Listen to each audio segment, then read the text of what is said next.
And I think the biggest misconception for people who don't work in this specific industry is that we are sitting alone at the computer writing episodes, because 95% of the job is done collaboratively. We have something very special for you.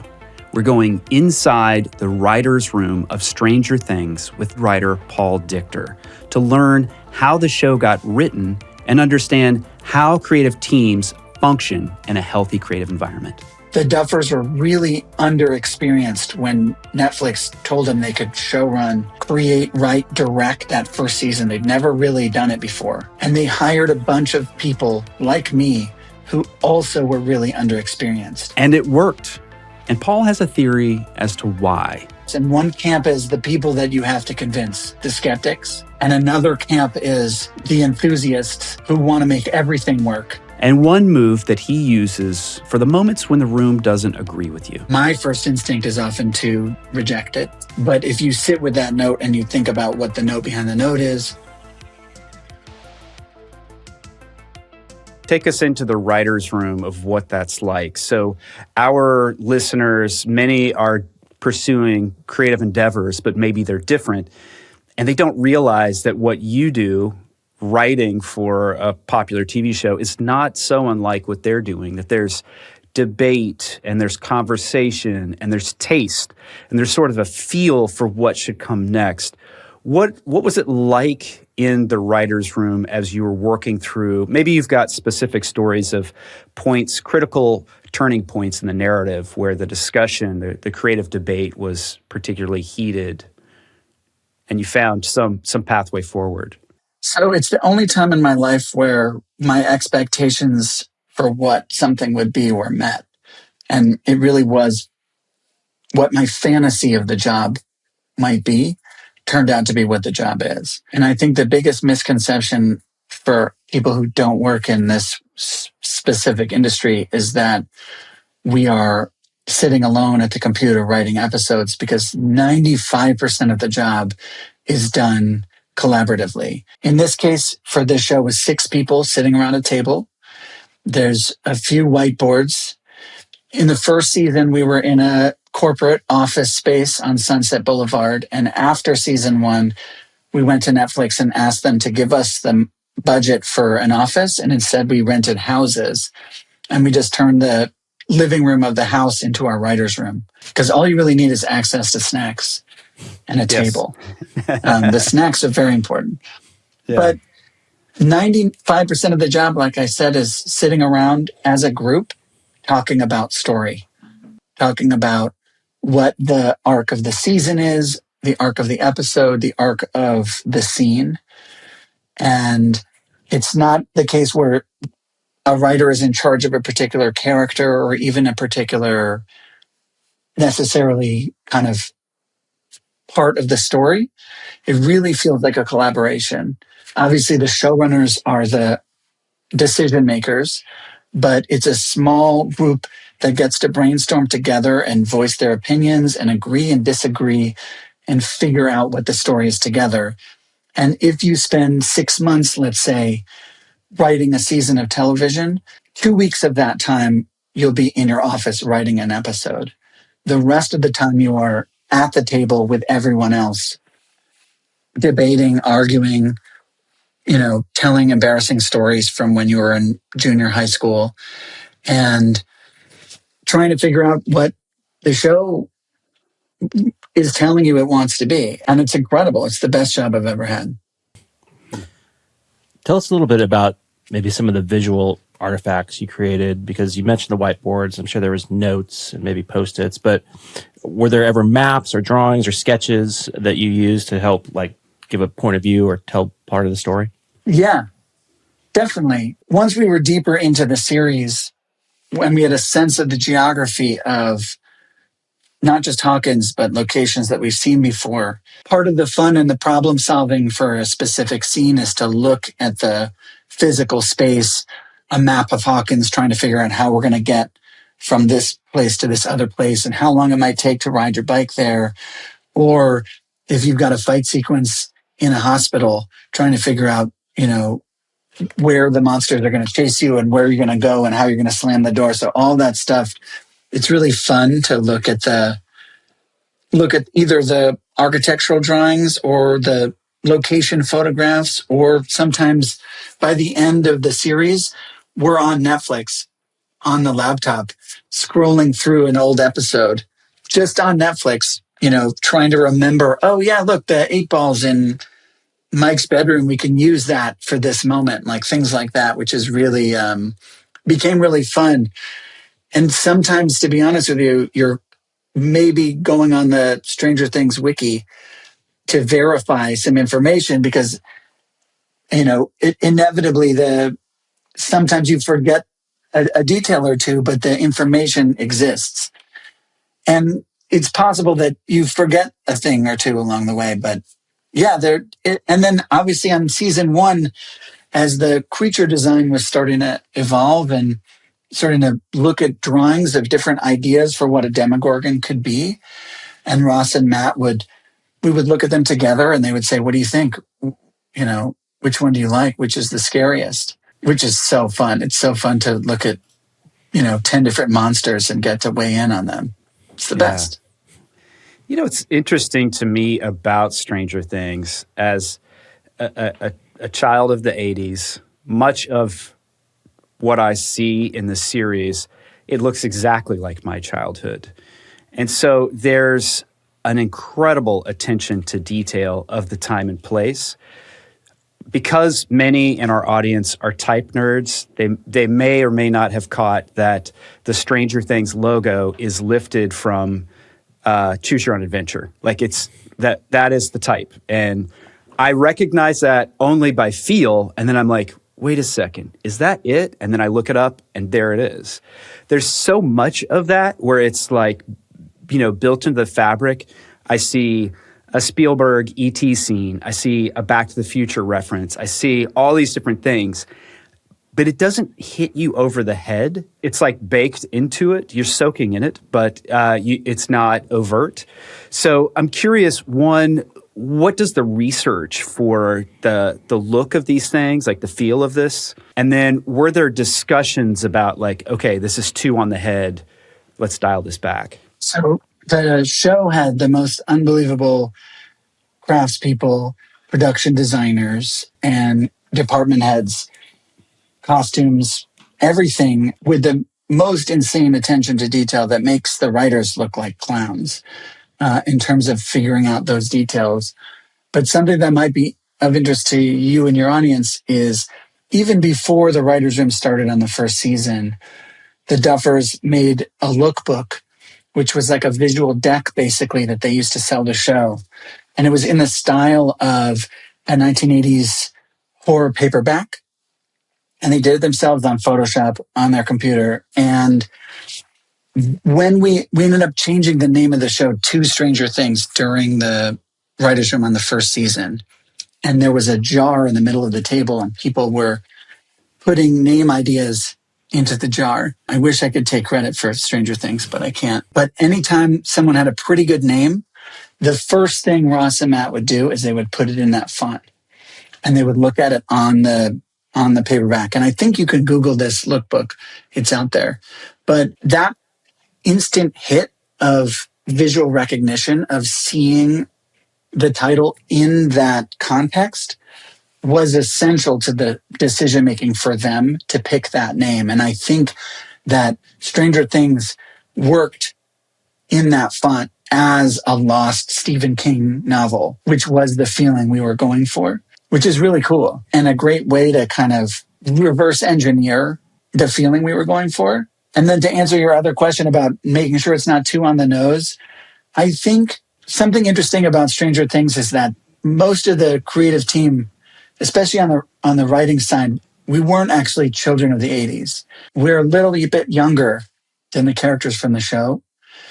So for us, there was a nostalgia that was filtered through renting Amblin VHSs in our childhoods, renting Goonies, watching that movie and being nostalgic for a version of childhood that was already kind of slipping away in the mid 90s. Not for me as much because I was growing up in a small town and I rode my bike everywhere and didn't have a phone, and did a lot of the things that the kids on the show do. But I think part of the reason the show works is that there is some filtering happening through the imagination of the Duffers. And the show, it's not like a pastiche, like I've had this interesting side job since season 2 of the show, when Netflix started to realize that there was a universe here of stories, and people started approaching Netflix saying, can we do a comic book? Can we do a novel? Can we do some merch? And the Duffers started getting all these questions about the story of the universe, and they didn't have time. And so they nominated me to be the liaison between the writer's room and licensing, basically. And so I've been doing that. I'm still doing that for years and years and years. So I've read every comic book and every novel. And the comics are great, by the way. They're really good. Awesome. Yeah, I think so too.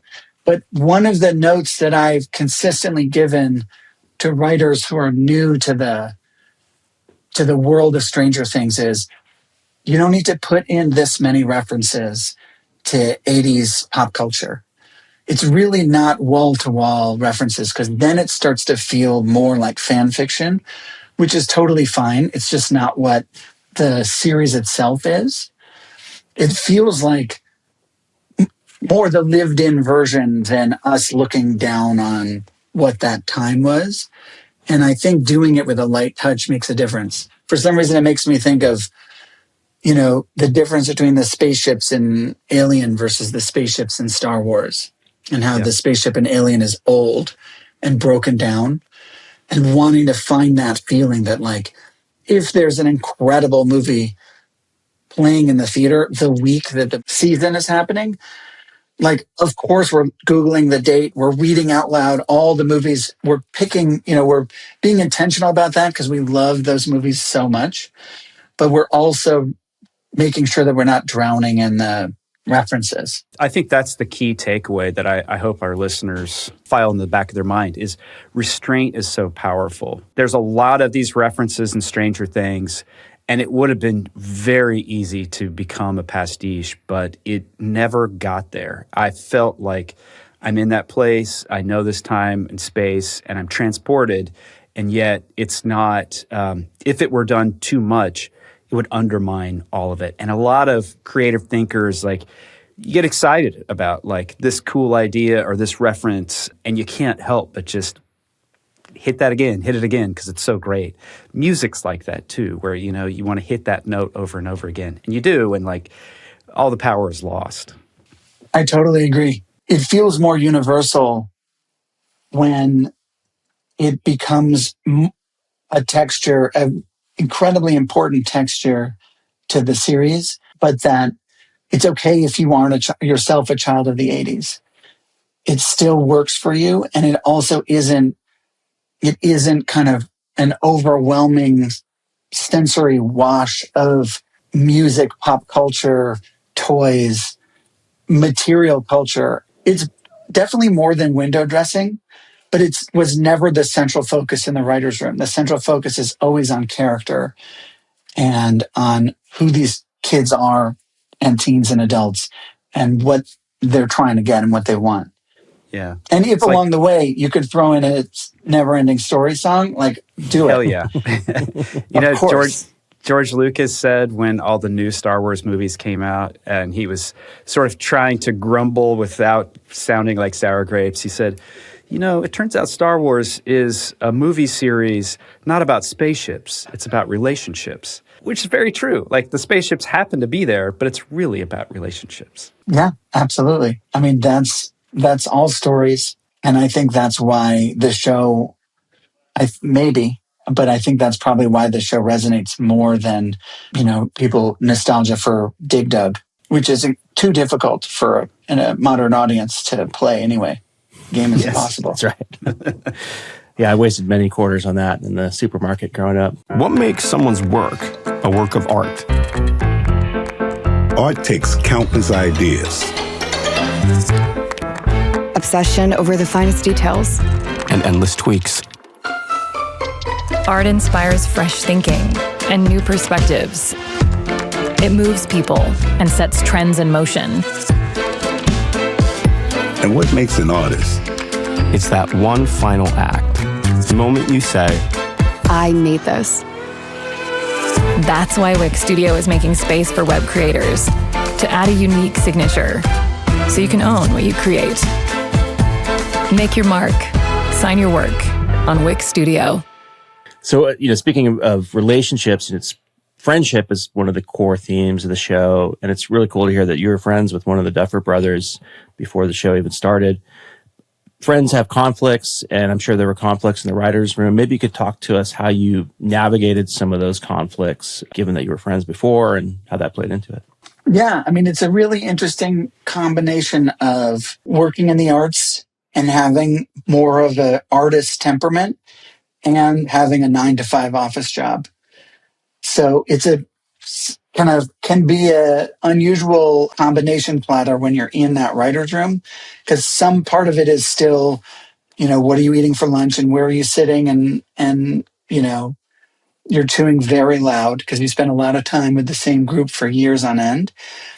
But then a lot of it is really you bring so much of yourself to the storytelling, especially as a writer on a show like this, because everything starts from this origin point of feeling like an outcast as a young person and wanting to tell a story where the outcasts are the main characters, are the heroes. And that coming from such a personal place and really inviting people to feel like they can tell embarrassing stories or sweet stories or both about their own lives. Not that the show is in any way autobiographical, but just the specificity of, nerds writing a show about nerds is definitely there. And so there's tons of conflict. There's a lot of times when you are absolutely convinced that you know what the right answer is, but nobody else agrees with you.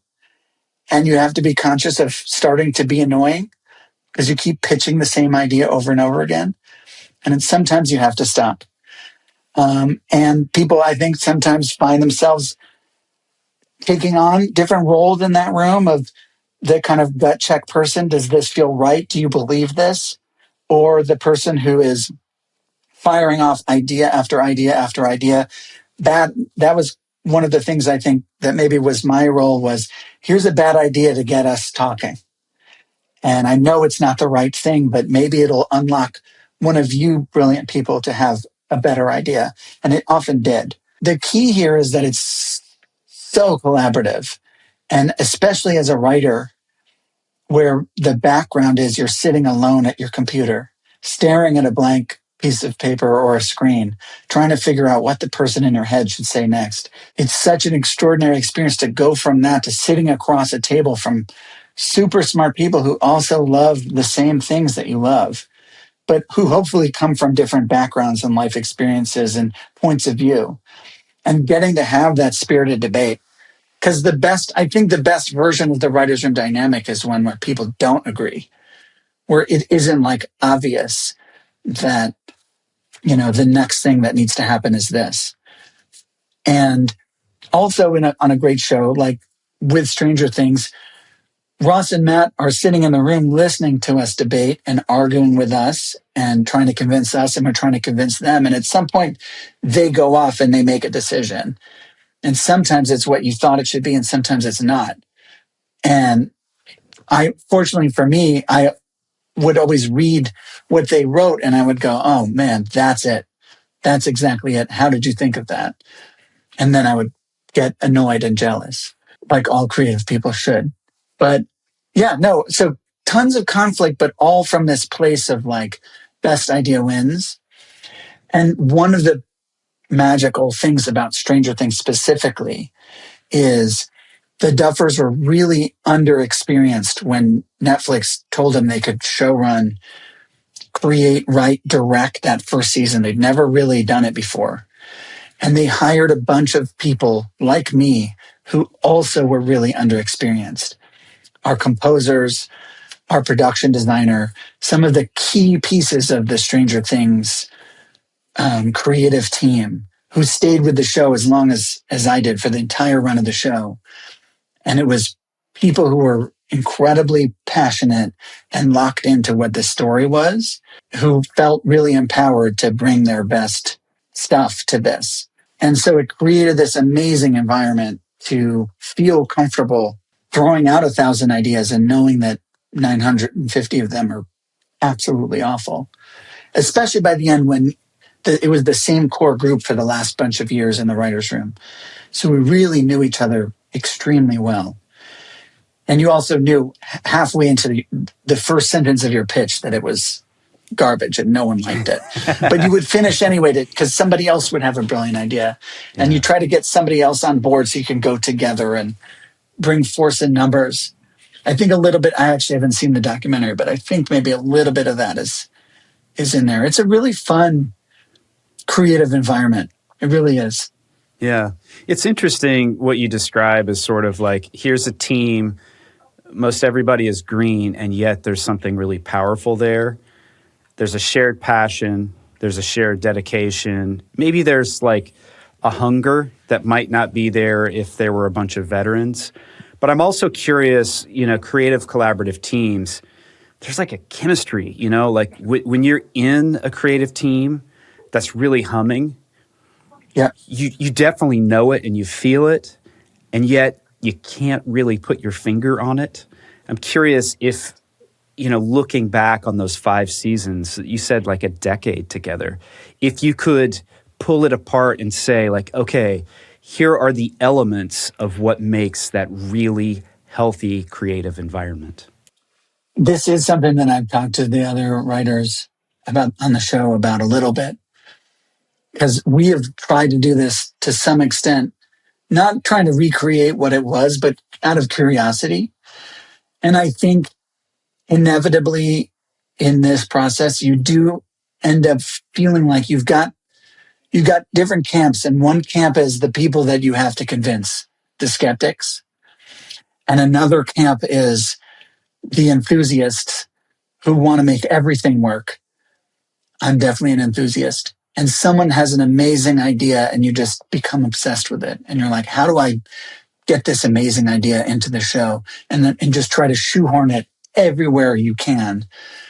And then you have kind of the big picture, macro, the vision of the whole board brain, which is able to look at that and be that kill your darlings, fearless voice of, yes, it is an amazing idea, an amazing character, an amazing moment, but it doesn't belong here because it slows the story down too much. It's everything. It's the logic police. You definitely need someone logic policing you. And sometimes it's incredibly annoying for the enthusiast who just keeps saying again and again, it's a small town. Why wouldn't they run into this person? And then we can have this amazing scene. And it's like, no, if it's not earned, you can't do it. So I think there definitely are assigned roles. If you're really lucky, you can shift a little bit from one to the other. But fundamentally, I think when I look back on that 10 years, you have your big picture person. You have your person that you have to convince. You've got the individual moments, like you've got kind of every element and there is an alchemy to putting it all together.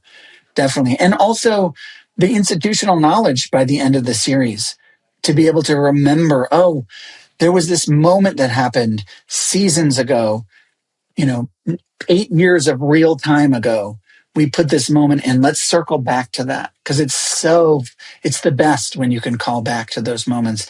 And part of that is being able to hold the story in your head. And some of it is the opposite, which is to just approach the scene and be like, what's the coolest, best version of this moment right now? And now that my career is moving past that 10 years on Stranger Things, as important as logic is, I also think it's important sometimes to break that rule. And I'll tell you a very quick story. On season 1 of Stranger Things, there's a scene where Hopper breaks into the morgue and he finds the body of Will Byers. And he takes a knife and he cuts open the body, and it's a fake body and it's full of fluff. Mm-hmm. And that scene drove me nuts for years because it's a little dicey. How did the government make a life-size, immaculate version of this missing boy in 24 hours and stick him in the morgue just in case somebody would come by? And then they do, and then they stick a knife in, and why is there fluff in the body? And then years and years after the show came out, that season, my wife told me that was her favorite scene in the season. And I said, why? And she said, just, it's amazing. It's so weird and memorable and kind of spooky.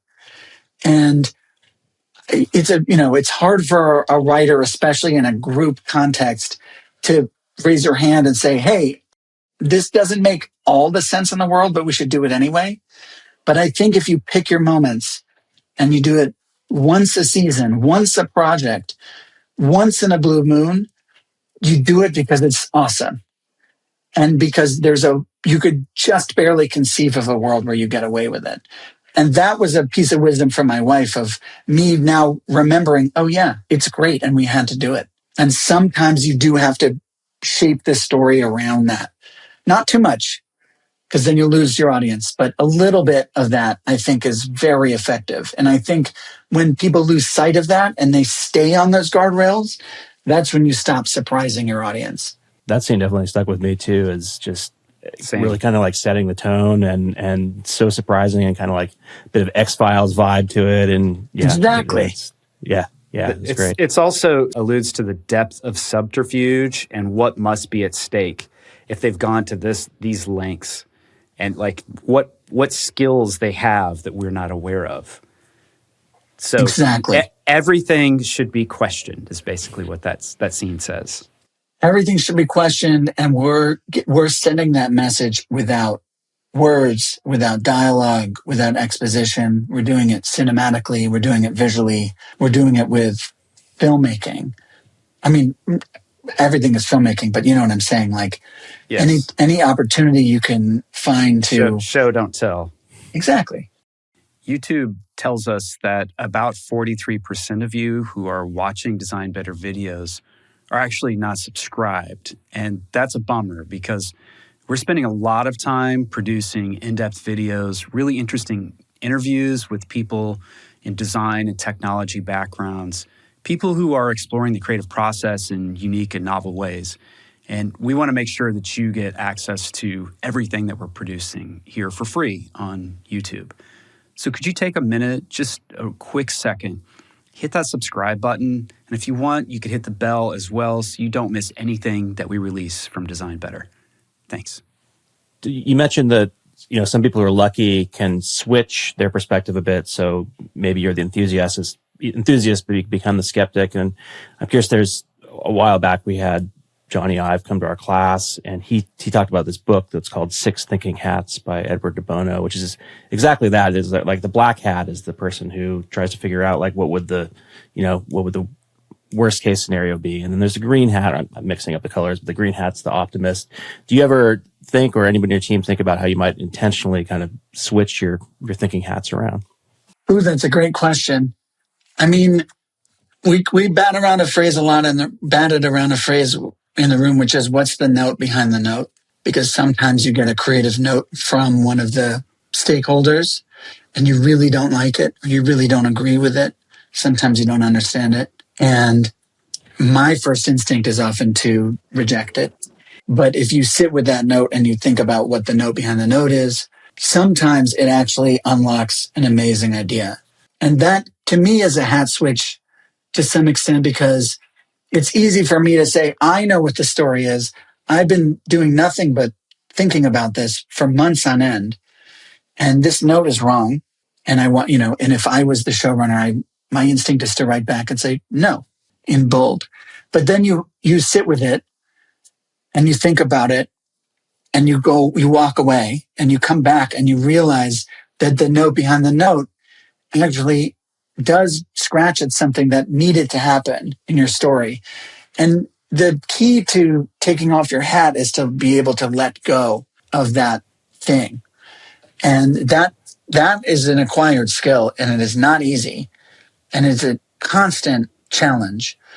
But every time in my writing life that I've been able to take a second and listen and not be so sure of what I think, almost always something interesting comes. And then you go back to the person who gave you the note and you try to convince them that you've found an answer that should work for both of you. And sometimes you can and sometimes you can't. But I think anytime, you have that tension creatively, if you kind of lean into it or sit with it, that has helped me kind of shift. There's a famous Stephen Covey quote, begin with the end in mind. He's the guy who wrote How to Win Friends and Influence People. It's like one of the best-selling books of all times. And there's a methodology that was popularized, I think, by Amazon, of writing the press release for a product so you know exactly what it is you're making and the reaction you want. J.K. Rowling famously wrote the final chapter of Harry Potter knowing the relationship between Harry Potter and Voldemort and how they were connected. So then she wrote, thousands of pages of story that led up to that point. I'm curious if y'all had that. Like, did you have the end in mind? Did you know what was the upside down and what was actually behind, what was happening in Hawkins and where all these monsters and so forth were coming? Or were you finding it along the way? It's both. We spent an unimaginable amount of time talking about this.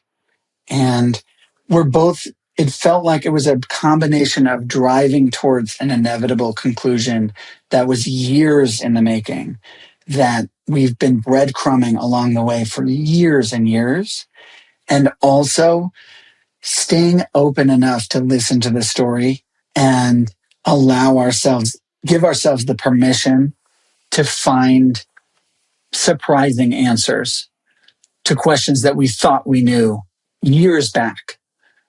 And for me, that was it was a knife's edge, and it was a headache, but it was also incredible that it felt like creatively we had the kind of blue sky mentality for as long as humanly possible, even though we were clearly committing to setting up a villain that seasons and years later would become the main villain of the series.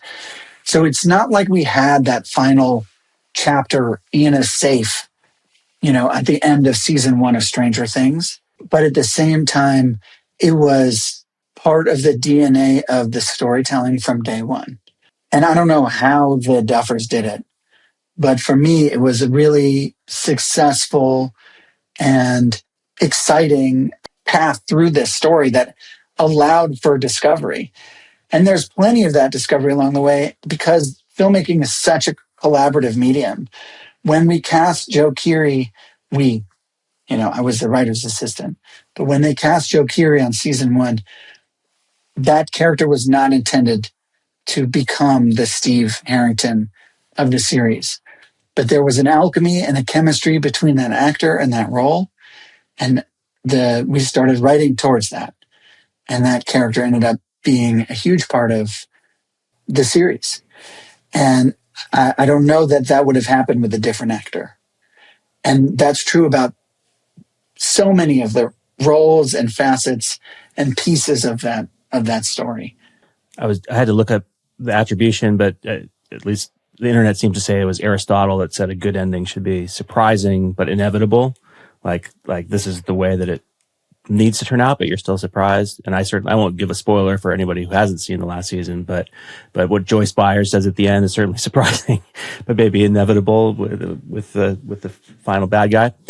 But I'm curious, that there's a lot of weight on that last season. I don't know what you're talking about. You don't know? You got to just spill it. Yeah, I don't remember. Oh, you don't remember it? Okay. Well, we can edit this part out, Brian, if it doesn't make sense. But essentially, no. If you haven't watched, you need to stop. I guess if you haven't watched, okay. Spoiler alert. Fast forward 15 seconds here. But she, chops the head off of Vecna. Yes. You got to remember that bit. Yeah. And it's like, whoa, wow, I didn't quite expect that, but makes sense. I mean, given all the torture he put her through. But I'm really curious about that last season. And you said you hadn't seen the documentary. It's great. I recommend folks go and see it. I'm sure like emotions are running high in the writer's room. At the end, there's a lot of catharsis and tears, understandably, from everyone. What was it like to be there? What were some of the, some of the things that were going on as you're kind of dealing with that pressure of finishing up a show like this? I will say that I feel like the success of the show was on a scale that wasn't really easy to feel, which made it much easier, I think, for us to write. Because at the end of the day, it's the same people looking across the table at each other, still stuck in the mud, trying to figure out how to get these characters from location A to location B, and still trying to solve problems that are, regular writing problems and figure out how to nail a scene. And nothing else really was invading that space.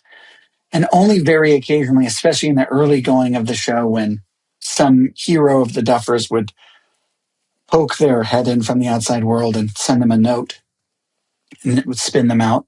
Most of the series was like that. And part of it was because there was no time to sit back and think about how anything was being received. We just had to keep making the show. And the final season, I think most of the awareness that this was coming to an end was just transmuted into normal creative people, things like stomach aches and grumpiness.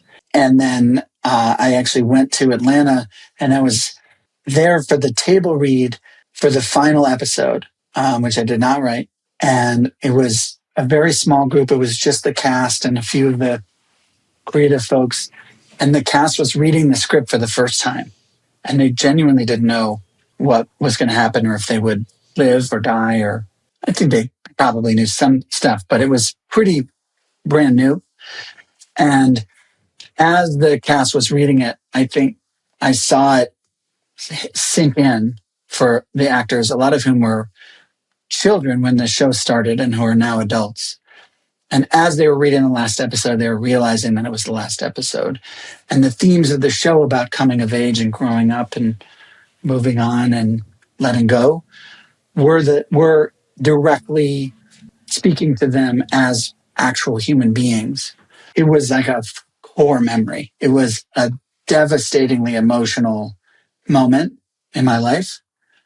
And everyone was crying, even the people who don't cry. And I went up to Ross afterwards, and right afterwards, as people were rating the snacks. And I remember saying to him, I'm done. I'm a writer on Stranger Things, and that was the last episode, and I thought it was perfect, and my job is over. And I look at him, and he's nodding, and I realize, oh, you're not done. And he's like, no, I got a year to go. And I wasn't totally done either, but he's about to embark on this incredible adventure directing the episode and editing and post-production and, the release. But for me as a writer on the show, that was the moment where it was like, I just witnessed that story come to an end. And that was like as close to closure as I was going to get. It's not the party. I'm a writer. I don't like going to parties. It's not the party afterwards.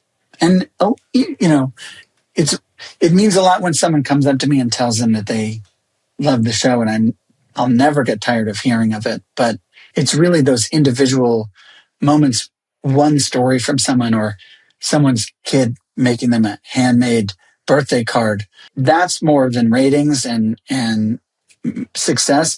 Those are the things that I take away. But my personal journey, that was the kind of the peak. And then the other peak was sitting in the audience in the theater when that last episode came out, because it was in theaters and for one day.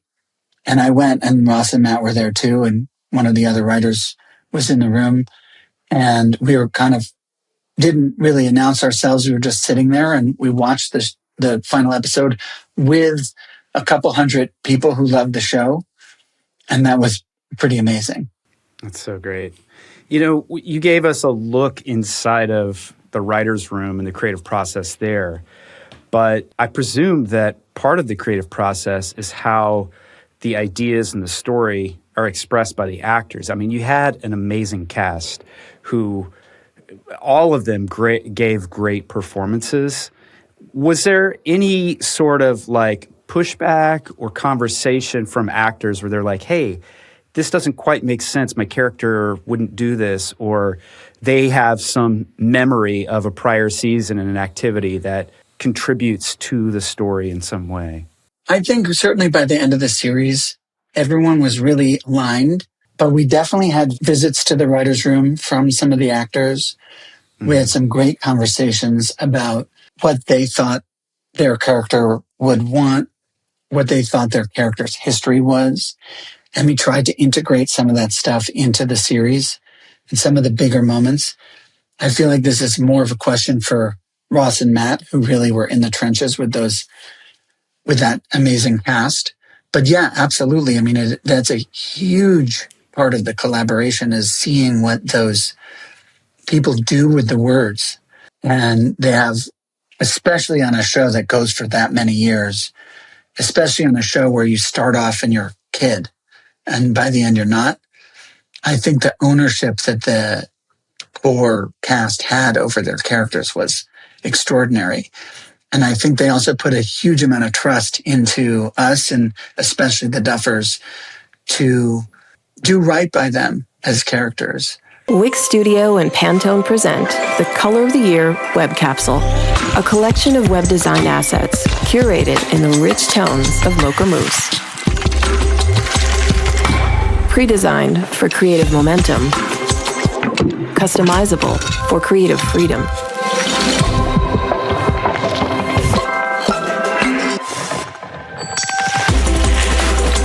Craft your next project in the color of now.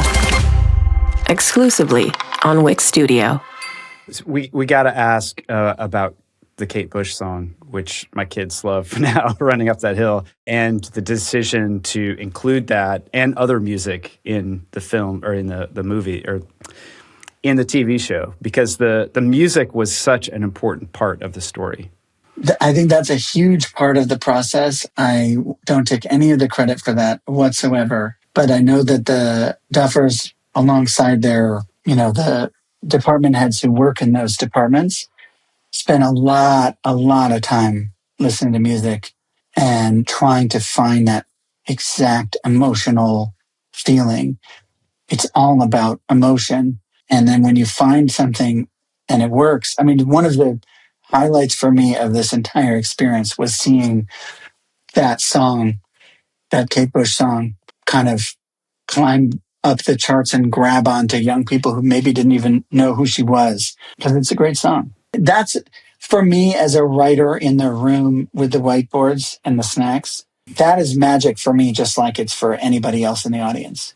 Watching the story that I worked on and helped on turn into this finished product with this extraordinary music, not just the soundtrack, but the score and the acting and performances, the production design, like every piece of it really is something that as a writer, you never get tired of, because you're just making stuff up and writing words in a document. And then someone goes and builds a set and gets one of the greatest songs ever written to play over the scene that you helped write, and then gets two of your favorite actors to perform it.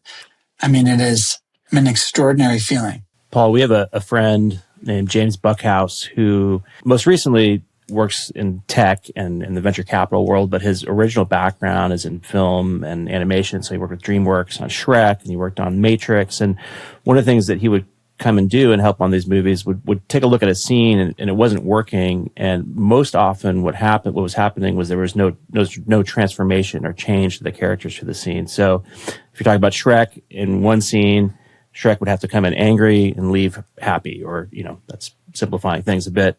But is that on a kind of like a micro level, is that something you all would look at scenes and see if there's any transformation happening, or any other kind of like maybe kind of rules of engagement you had about getting the best out of a particular scene or chapter of the story?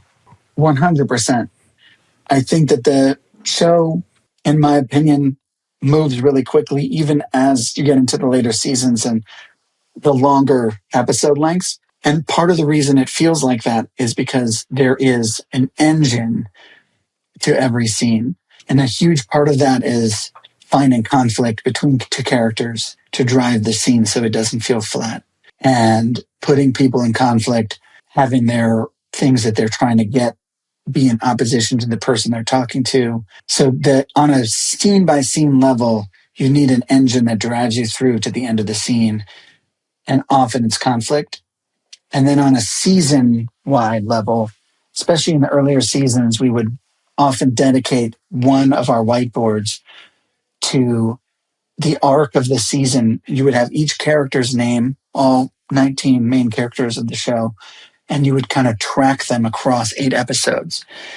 And what we were trying to do is be able to look at the board at a glance and say, are we finishing where we started? And if you are, then something's wrong, because you're looking for real meaningful change and evolution, not just on a scene by scene basis, but on a kind of slower burn, season by season basis. And it's a pretty cool thing to look back after 5 seasons and however many hours and try to find that evolution in character. And when you drill down on a specific show, like Dustin in the, excuse me, in the earlier seasons felt to me like a character who didn't necessarily change that much. And one of the reasons he didn't change is because he knew who he was, which is an unusual thing for a kid, but Dustin did. And I think he became an anchor that you could pivot some of the other characters around who were going through all this change and fear in that coming of age world. And Dustin was like, no, this is who I am. This is what I love. This is what I'm all about. And then after he loses someone very important to him, it felt like an incredible opportunity in the writer's room to see a version of this character that we've never seen before, and to find some darkness in a character who was so full of life and light for season after season. And that's an example, I would say, of something that we found along the way that felt like we had to lean into it, rather than some master document that we had generated on the first season that was like, this is Dustin's character journey. And then when this happens to his friend Eddie, this is the dark place that he goes to. And this is the feeling of disconnection that he undergoes. And it all comes down to, what was it like being 13? You know, it's the most intense, dramatic period of your life. And you would imagine it'd be even more intense if there were monsters. What have you been reading, watching, listening to that has been interesting, inspiring, maybe giving you new perspective?